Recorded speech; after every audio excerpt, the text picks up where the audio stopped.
Swayam Prabha. Digital India. Educated India.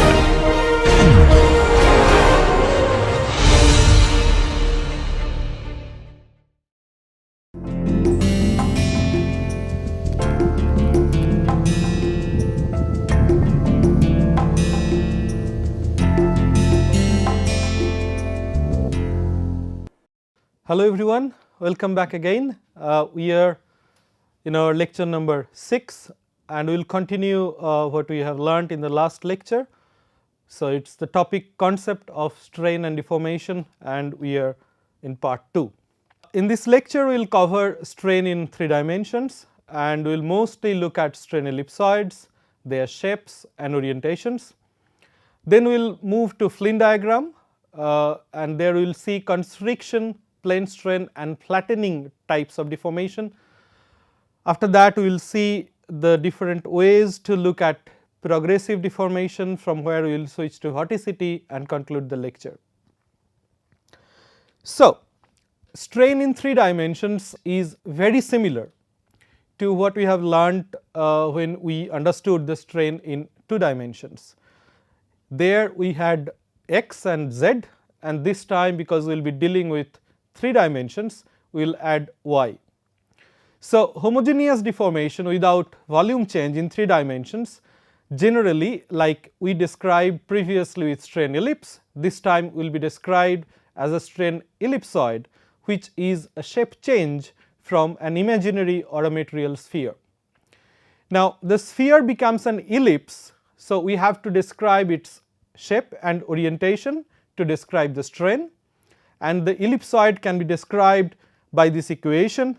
So, the 3 principal axes of strain are here and then it is a Cartesian coordinate system x, y, z. So, this is the equation of the strain ellipsoid, which is essentially a function of your 3 principal axes of strain. Now, the 3 axes of strain, we know the principal axes of strain are the maximum, intermediate and minimum principal strain axis. So, they are also mutually perpendicular to each other, and like we have described the x and z axis in the 2D, we have to add here the intermediate axis, which is y equal to 1 plus epsilon 2 or root over of lambda 2. The other 2 remains the same, that is x equal to 1 plus epsilon 1 and z equal to 1 plus epsilon 3. Now, let us have a look of what do we mean by strain ellipsoid, which is a transformation from a sphere. So, if we deform a sphere homogeneously, then ideally it should take a shape of an ellipse. What we see here, this is a sphere, and if we cut it perpendicularly from the middle, then we can get the 3 radii of the sphere. In this case all these are units. So, this is 1, this is 1 and this is 1, therefore, this is undeformed and x, y, z are all equal to 1. If it transform to an ellipse due to homogeneous deformation, then this x, y and z would change and therefore, their values would change as well and the sphere would take a form of an ellipse. In that case, z would be 1 plus epsilon 3, x would be 1 plus epsilon 1 and y would be 1 plus epsilon 2. And therefore, at least from this visualization, as x has elongated most, that is our considerations. So, x is the stretching axis, y is the intermediate one compared to z. So, y is the intermediate axis and z which got compressed most. So, therefore, z is the shortening axis. So, these x, y, z, these 3 play a very important role, their deformations, their shortening, their extension relative to other 2. Now, based on these relative elongations or relative shortenings of x, y, z, we can actually describe a number of possibilities or end members of strain ellipsoids, but this time instead of ellipses we would look with an unit cube. So, what we see in this diagram, this is the unit cube highlighted by a circle, where x is vertical, y and z are oriented horizontally. This is undeformed cube, therefore x, y, z equal to 1. Now, one can deform this cube in many different ways, but here what is shown by these 5 illustrations at these 5 sides, these are the some sort of end members of the deformation in 3 dimensions. The first one we will take over is uniaxial compression or compaction. So, before I go to the description of this deformation, as you see, this blue cube is the undeformed cube, and what we see in the green colors, these are deformed shape, or from the cube it got transformed to the shape of this, and these are all in 3 dimension. So, what we see here, uniaxial compaction, as z is the shortening axis. So, the compaction happened along z, x and y remained same. As you can see, this is the x direction. So, x is constant, this is the y direction, y is constant, but z instead of this length it is now got shortened, and it got shortened in one direction along one axis, z axis. So, therefore, this is uniaxial compaction. Now, in this side you can also do uniaxial extension. In that case, x is the maximum stretching direction. So, extension should happen along the x direction. So, this was your initial length along x, but now it got changed to this magnitude, whereas z and y remained same. Therefore, this is uniaxial extension. Now, there are 3 other possibilities. One is axially symmetric extension. That means it gets extended in one direction and shortened in other 2 directions. So, therefore, it got extended along x direction, but got shortened along y and along z direction. The other possibility is plane strain. This is a very important term that you need to learn. Plane strain is when in one direction there is no strain, but in other directions yes. In this case, this illustration, what we see here, this unit cube got extended along x direction, it got shortened along z direction, but its y direction remained constant length as it was. So, therefore, it is plane strain, that is along one direction there is no strain. And the final one is axially symmetric flattening. What happens in this case, that only one axis shortened very much and other 2 axes they extend highly. So, what we see here, as you can see, the z direction it got highly shortened, and this is the x and y, both this is y and this is x, they both got extended significantly compared to z, and this is known as axially symmetric flattening. Now, before we switch to the next slide, there are many books or many texts or many web materials you may find this x, y and z, these are oriented different ways. So, you may find that x and y, these are placed horizontally and z is vertical. We may use in some cases these illustrations as well, but whenever you look at such diagrams, it is very important that you first make sure you know where is your x, where is your y and where is your z compared to the deformation pattern.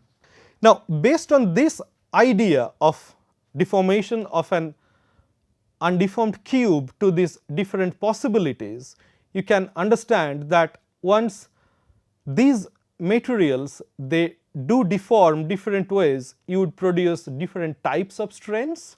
That means the rocks would deform differently, and at the same time, because the rocks would be deforming differently, you will see different types of features in your rocks, and we will see this now. So, the best way to explain these different types of deformation is known as Flynn diagram. The description of 3-dimensional strain ellipsoid is best represented in Flynn diagram.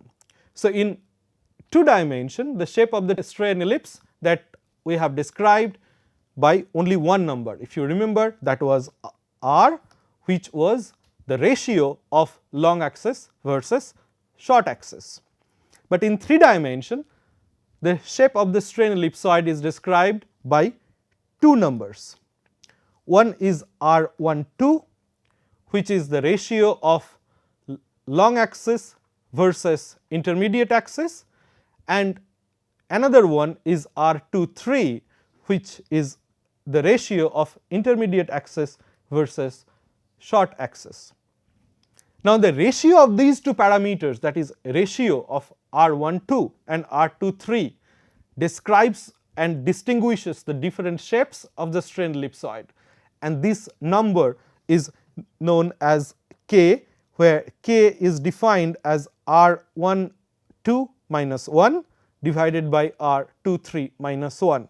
So, from this equation and our understanding on x, y, z, we can figure out that minimum values of r12 and r23 possible is 1, and k can be from or could be equal or greater than 0 and equal or less than infinity. Now, given this condition that k could be 0 to infinity, so you can report the all possibilities of strain ellipsoids in the Flynn diagram, and the Flynn diagram we will see in the next slide. It is actually a sort of a 2-dimensional Cartesian plot, where x axis is represented by r23 and y axis is represented by r12, and you can plot a number of k values in between. So, the diagonal of this plot, as we will see soon, that is where r12 equal to r23 is actually defining the plane strain condition, that is y axis of the finite strain ellipsoid is constant during the deformation. That means, we have learnt it before that there is no stretching or no shortening along the y axis. Whatever deformation happens, that happens along the x and z axis, and therefore, on the x z plane. So, this is the Flynn diagram we are talking about. As you can see that along the x axis we have plotted this, and in this case this is again long axis, which is x, and here this is y, and again all these things is under log. Now, this log is used, sorry, this is ln. So, this log is used to accommodate different shapes or sizes of the measurements. So, different magnitudes of the measurement. If you have a high value and if you have a small value of the measurements, then you can plot everything in the same diagram. Let us try to understand this diagram in detail. So, as we said that along this line, which is running 45 degrees with respect to this x and y axis, this is where k equal to 1, and as we have said k equal to 1, you have plane strain at constant volume. As you can see here, at this magnitude of strain, the y axis remained constant. Even I increase the strain magnitude, y axis remain constant, but it extends along x and shortens along z direction.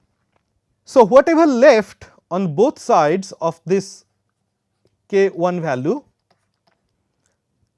if I go to the top side, that says that it is under the constriction domain. That means that in this domain everything would deform, I am sorry, along x axis it would extend and other two directions it would shrink. Therefore, with progressive deformation you would produce something which is like a pencil or like a long object.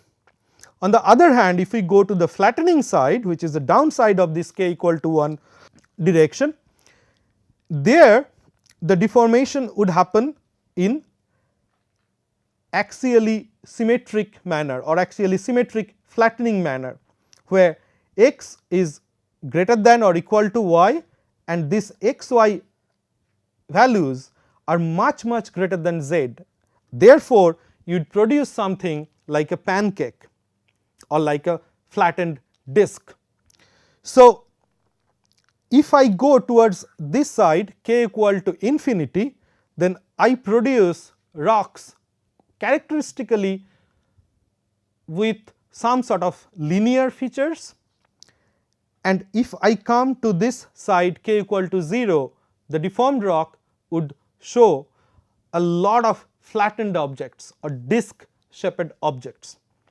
Now, considering this idea, you can figure out if I am in the constriction domain, then the rocks would tend to produce more linear features through deformation, and at k equal to 0, the rocks would tend to produce more flattened or planar fabrics. Therefore, these rocks here would be prone with schistosity, and therefore, k equal to 0 or in this domain whatever we produce towards this side, we call it S tectonites, and here because we will be producing lineations dominantly, these are known as L tectonites. And whatever stays in the middle, it would have both lineations and schistosity. Therefore, these are known as LS tectonites. We learn more about L tectonites, LS tectonites and S tectonites when we will study foliation and lineation in one of the next lectures. So, we will come back to this Flynn diagram again and again for more interpretation of deformed rocks. Now, let us talk about the volume change.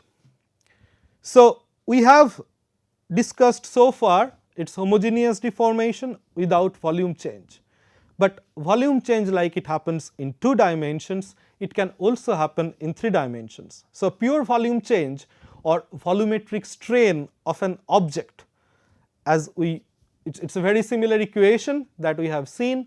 So, it is a ratio of the change of the volume with respect to the initial volume.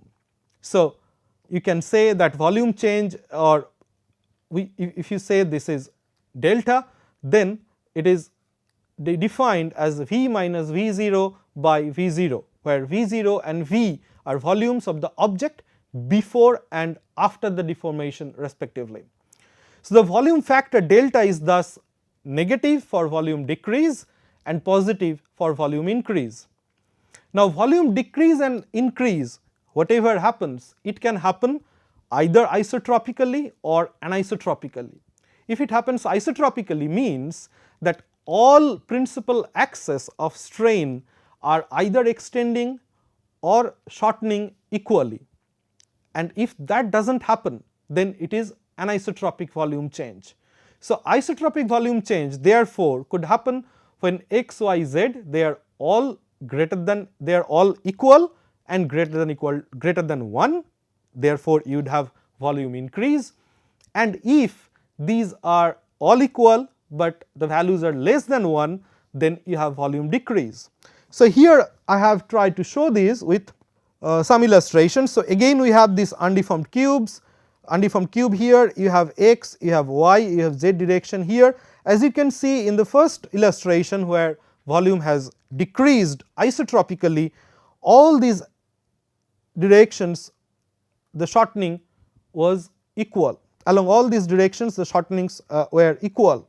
In the second diagram where the volume has increased, again along all directions the extensions or elongations are equal. Now, anisotropic volume decrease essentially where your x, y, z would not remain of same values. So, they could be either greater than 1 or less than 1, they could be equal to 1 or not equal to 1, does not matter, but they cannot be equal to each other. So, here there are 3 examples. So, in the first case what we see that volume has decreased anisotropically where x and y did not change. So, therefore, your x remains constant, y remained constant, but along z it decreased its volume. In this case, the second example, which is also anisotropic volume increase, but in this case x has extended, but y and z, this is your y and this is your z, I am sorry, this is y, this is z and this is your x. So, you can see x has extended, but y and z they remain constant. So, therefore, volume has increased, but anisotropically. And in the third and final example, what we see here, volume has decreased again anisotropically, where nothing has changed along the x direction, but it got shortened along y direction and also it got shortened along z direction. Now, so we have learned so far that homogeneous deformation in 3 dimension and also volume deformation, that means you can change your volume in 3 dimension as well. The next topic we will discuss in this lecture is progressive deformation.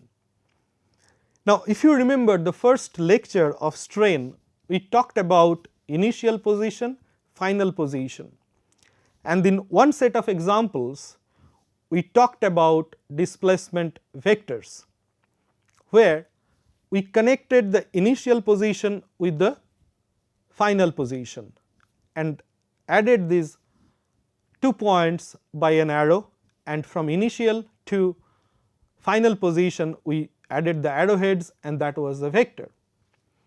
But then there was also another column, that was particle path, where we actually could track that how this point was moving from its initial position to the next position or to the final position. And depending on whether you are doing rigid body rotation or translation or deforming the material by simple shear, pure shear or any other ways, we can see or we can understand that these displacement vectors are not necessarily equal or they are not necessarily similar to those of the particle paths. Now, the study of these particle paths actually fall in the domain of progressive deformation. So, there could be many different ways to achieve the same deformed state, that is the point. What we see here, we have initial state in these 2 rows, both are circles, and the final stage both got into dimension we are looking at, and we got a strain ellipse.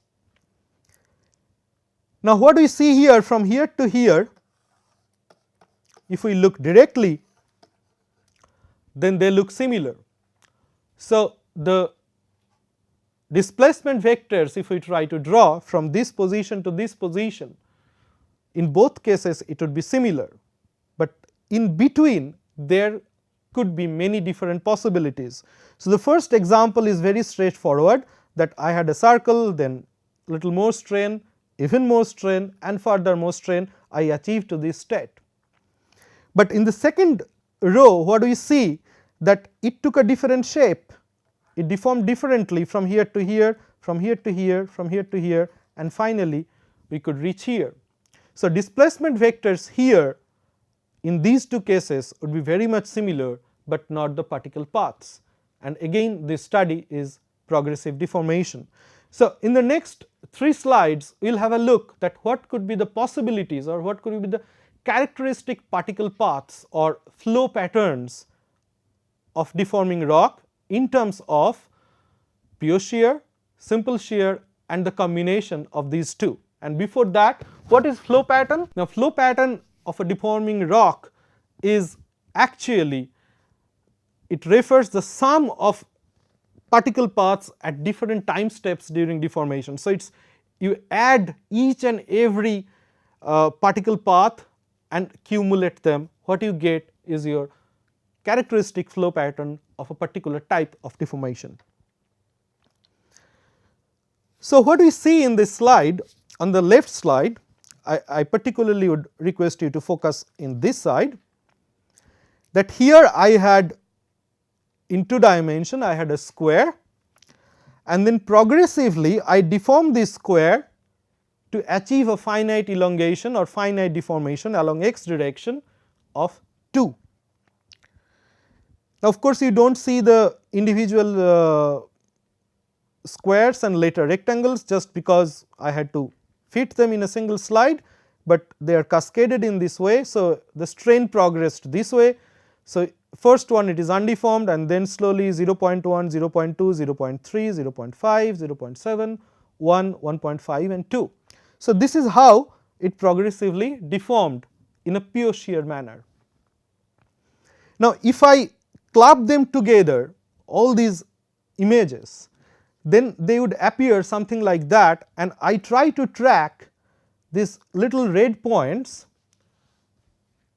in the form of particle paths, then this point would move to here and then so on.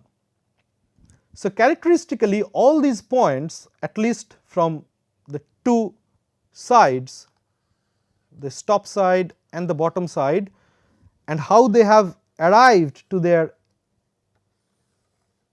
end shape, end deformed shape. If we track each and every instances of deformation, then the characteristic flow path would be like this, what you see here in this diagram by red arrows. So, tiny red arrowheads, and finally you achieve a pattern. We will analyze this later. Now, let us go to what happens if you have a simple shear deformation.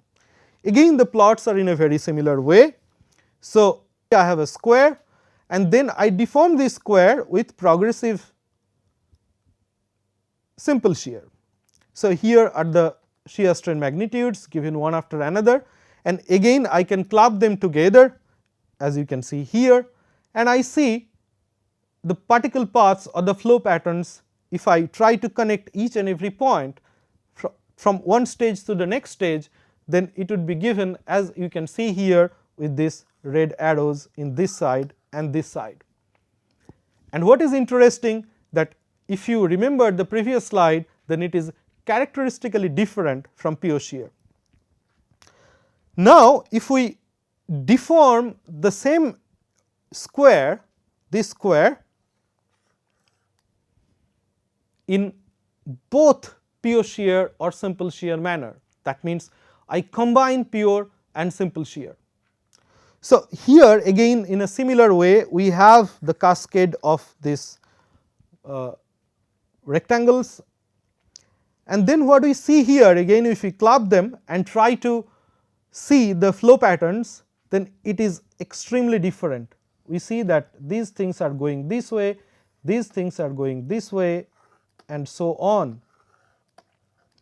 So, again this is very different to what we have seen with pure shear and simple shear separately. So, what do these flow patterns tell us? Let us have a look. So, if we see the pure shear, this is the simple form, these yellow arrowheads are showing that this is your compression direction and this is your extension direction in pure shear. What we see here, that any material point here is moving and slowly it is going towards the extension direction, and while doing so, initially this material line or points are in the compression domain. So, in this direction they are in compression, and similarly this is symmetric along the axis, these are your compression domain, and on the other side this is your extension domain.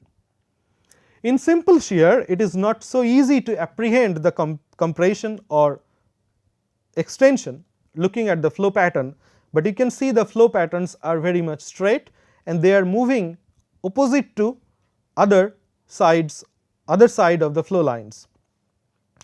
Now, in this case, because if I had a circle here, the circle would deform to an ellipse of this, and therefore, I can assume that, or I can conclude that this would be my compression domain,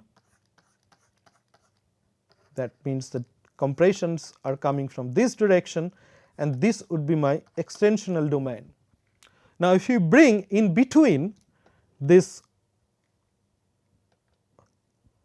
combined pure and simple shear, then it would look like this. Here I have both symbols for pure shear and simple shear. What we see here, that unlike pure shear, here the material lines initially have some sort of compression, but then again they flow towards the extension and try to achieve something that we see in the simple shear pattern. Now, here again it probably would have a compression direction in this side, as you can see here, or compressive domain like this, and these are extensive domain.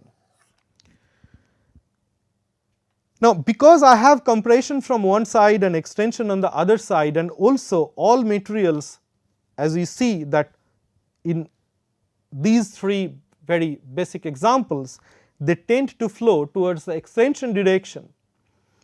From here, if I consider a material is sitting in between, or then it may have a rotation or it may stay stationary. So, based on the flow pattern and nature of deformation, if we try to analyze whether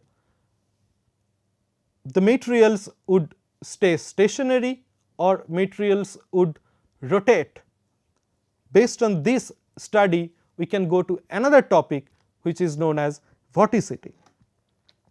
So, vorticity is actually the study of, or it describes how fast a particle do rotate in a soft medium during deformation, and there is a term which is known as kinematic vorticity number. In mathematical expressions it is expressed as Wk, and Wk is, as I said, its kinematic vorticity number is assigned for pure shear as 0 and 1 for simple shear. So, whatever stays in between is a combination of pure shear and simple shear. So, again we can have a look of the same diagram, that here Wk is 0. So, this is pure shear, here Wk is 1, this is simple shear, and whatever stays in between from 0 to 1, this is your sub simple shear flow pattern. Okay?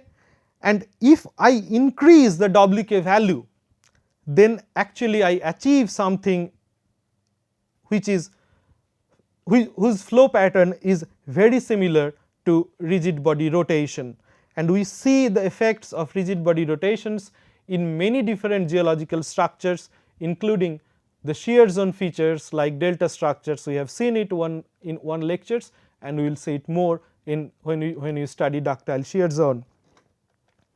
Now, I conclude this lecture, but before concluding this, it is important to remind you that all these strain and deformation that we have learned so far, these are just not the descriptions. These include a mathematical analysis which is not the scope of this lecture series, but I recommend you to read these books I recommended, and also look and search in the web to have at least some basic ideas of the mathematical descriptions of strain. So, in this lecture I believe, and together with the previous lecture, we have some sort of theoretical basis and more or less know the terminologies that we deal with deformation and strain, particularly in the context of structural geology. Now, the challenge is how to apply this knowledge to the natural field. That means, if I see a deformed structure, then how to analyze or how to get strain or how to measure strain out of it, and this is the topic of the next lecture. Thank you very much. See you in the next lecture. Bye.